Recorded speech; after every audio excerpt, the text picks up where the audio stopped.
भारत के इतिहास में कई ऐसी महिलाएं रहीं जिनका रुतबा और शान विश्व प्रख्यात रहा।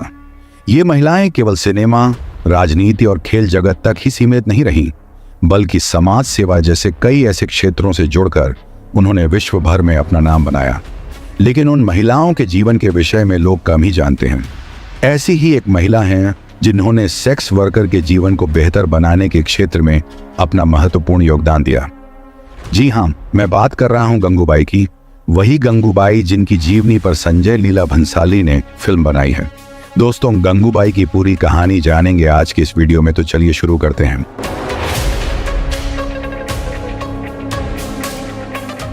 नमस्ते दोस्तों, मेरा नाम एमडी जैद है। गंगूबाई का जन्म 1939 में गुजरात के काठियावादी नामक स्थान पर हुआ था। उनका असली नाम गंगा हरजीवन दास था। गंगूबाई अपने परिवार की इकलौती बेटी थी। गंगूबाई के परिवार के सदस्य बेहद सम्मानजनक परिवार के थे। उनके परिवार वाले उन्हें पढ़ा लिखा कर कुछ बनाना चाहते थे। वह एक बड़ी अभिनेत्री बनना चाहती थी। वो आशा पारेख और हेमा मालिनी की बहुत बड़ी फैन थी, इसलिए उन्हें मुंबई जाने का बहुत मन करता था, जिसके कारण उनका बचपन से ही पढ़ाई में मन नहीं लगता है।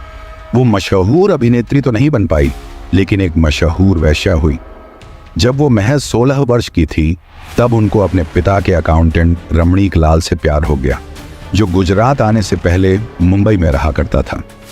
ये बात जब गंगूबाई को पता चली तो उसे लगा कि उसको मुंबई जाने का रास्ता मिल गया।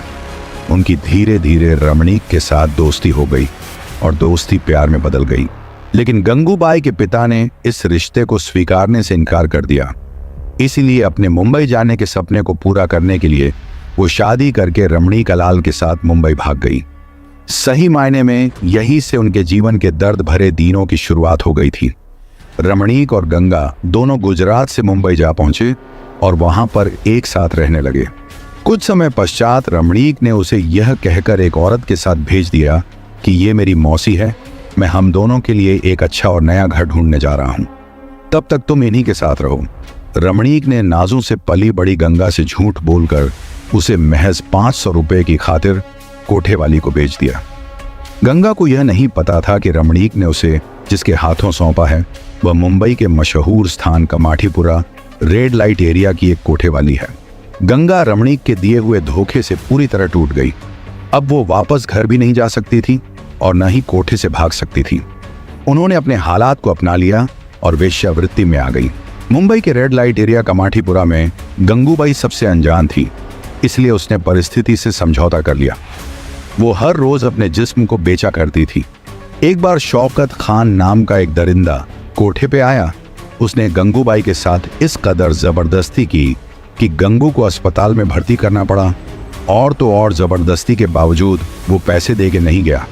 इस बात का गंगू को बहुत बुरा लगा।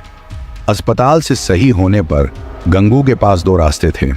पहला ये कि वो वापस कोठे पर जबरदस्ती सब कुछ सहे और दोबारा खराब स्थिति में अस्पताल आए, तथा दूसरा ये कि वो इस हैवानियत से खुद को और बाकी सारी लड़कियों को भी बचाए।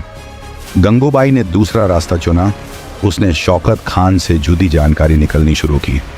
जानकारी ढूंढने पर गंगूबाई को एक ऐसे व्यक्ति के बारे में पता चला जो मशहूर डॉन करीम लाला के नाम से जाना जाता था। इससे सब डरते थे। मुंबई के एक इलाके पर कुख्यात डॉन करीम लाला का राज चलता था। कमाठीपुरा भी इसी इलाके में आता था। तब उसे पता चला कि शौकत खान नाम का वह दरिंदा करीम लाला के नीचे काम करता है। गंगूबाई ने करीम लाला से मिलने की योजना बनाई। जब वह करीम लाला से मिलने गई तो करीम लाला ने उसे छत पर बैठाकर खाना पानी दिया। ये देख गंगूबाई ने खाना तो दूर पानी पीने से इनकार कर दिया, क्योंकि वो समझ चुकी थी कि करीम लाला कोठे वाली को अपने घर में बैठने नहीं देगा। इसलिए वो छत पर उसे ले गया। उसने करीम लाला से कहा, आपने मुझे अपने घर पर नहीं अपने छत पर बैठाया है। अगर मेरे आने से आपका घर गंदा होता है तो मैं आपके घर के किचन से आए इन बर्तनों को क्यों गंदा करूं? करीम लाला उसकी ये बात सुन के हैरान रह गया। उसने पूछा, आखिर बात क्या है? तो उसने शौकत खान की हरकतों के बारे में करीम लाला को सब बता दिया। उसके बाद करीम लाला ने उसकी रक्षा करने का प्रण ले लिया और कहा, जब अगली बार शौकत खान आए तो मुझे बता देना, मैं सब देख लूंगा। अब तुम्हें किसी से डरने की जरूरत नहीं है। करीम लाला की ये बात सुन गंगूबाई ने कहा, आज तक किसी मर्द ने मुझे इतना सुरक्षित महसूस नहीं कराया है। उसने अपने पर्स से एक धागा निकाला और करीम लाला की कलाई में बांध दिया और कहा, आज से आप मेरे राखी भाई हैं। करीब 2 हफ्ते बाद शौकत फिर कोठे पर पहुंचा। करीम लाला ने शौकत खान को गंगूबाई के साथ किए जाने वाले अत्याचार के लिए बेहद कड़ी सजा दी। करीम लाला ने कमाठीपुरा की कमान गंगूबाई को दे दी और तब से उस इलाके में फैसले गंगूबाई की इजाज़त से होने लगे और मुंबई के डॉन करीम खान की मुंह बोली। बहन होने की वजह से उन्हें भी मुंबई की लेडी डॉन कहा जाने लगा था। मुंबई के लोग जितना करीम लाला से डरते थे उतना ही वे गंगूबाई से भी खौफ खाने लगे। गंगूबाई कमाठीपुरा में हुए घरेलू चुनावों में शामिल हुई और जीत हासिल की। इसके बाद गंगूबाई का ऐसा दबदबा कायम हुआ कि लोग उन्हें नाराज करने से भी डरने लगे। बड़े बड़े माफिया, डॉन ऑफ गैंग्स के बीच भी उनका दबदबा बनने लगा। इस तरह वो गंगूबाई सेक्स वर्कर से गंगूबाई काठियावादी बन गई।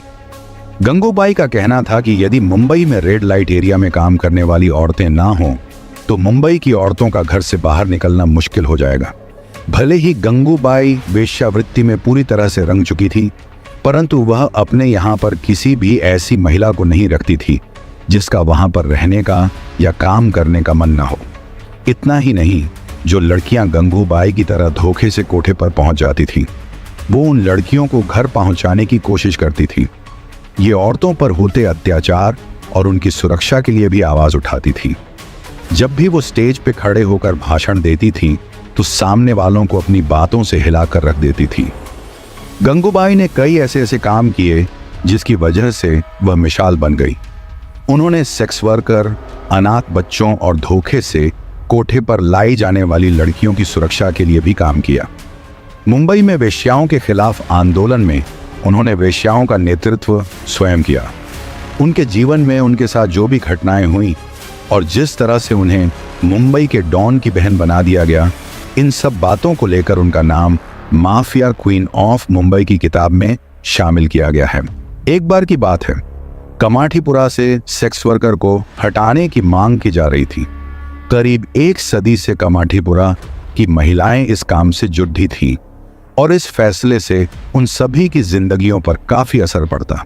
तो उस समय गंगू उनके हेक्यू के लिए प्रधानमंत्री के पास जा पहुंची। पंडित जवाहरलाल नेहरू ने गंगू से पूछा, तुम इस धंधे में क्यों आई? तुम चाहती तो तुम्हें अच्छा पति और नौकरी दोनों ही मिल सकते थे। ऐसा कहा जाता है कि गंगू ने खुद नेहरू के सामने प्रस्ताव रखा था और कहा था कि अगर वो उसे अपनी पत्नी के रूप में स्वीकारने को तैयार हैं तो वो इसी वक्त इस धंधे को छोड़ देंगी। जाहिर सी बात है, नेहरू इस बात से खफा हुए और साफ साफ शब्दों में इनकार कर दिए। तब गंगूबाई ने उन्हें कहा, प्रधानमंत्री जी नाराज ना होइए, मैं बस अपनी बात साबित कर रही थी। सलाह देना आसान है पर उसे खुद अपनाना मुश्किल है। नेहरू जी ने गंगूबाई से कहा कि वो कोशिश करेंगे उनकी मांग पूरी करने की। उसके बाद से कमाठीपुरा से वेश्याओं को हटाने का काम हमेशा के लिए बंद हो गया। गंगूबाई के काम की वजह से कमाठीपुरा के हर सेक्स वर्कर के घर में गंगूबाई की फोटो लगी है। गंगूबाई की मृत्यु के बाद कमाठीपुरा में उनकी स्टेचू बनवाई गई, जो आज भी कमाठीपुरा में मौजूद है। दोस्तों, गंगूबाई की इस सच्ची कहानी पे आपका क्या राय है? कमेंट करके हमें ज़रूर बताएं। साथ ही साथ वीडियो को लाइक करके चैनल को भी सब्सक्राइब कर लीजिए। हम आपको हमेशा सच्ची कहानी बताते रहेंगे। जय हिंद, वंदे मातरम।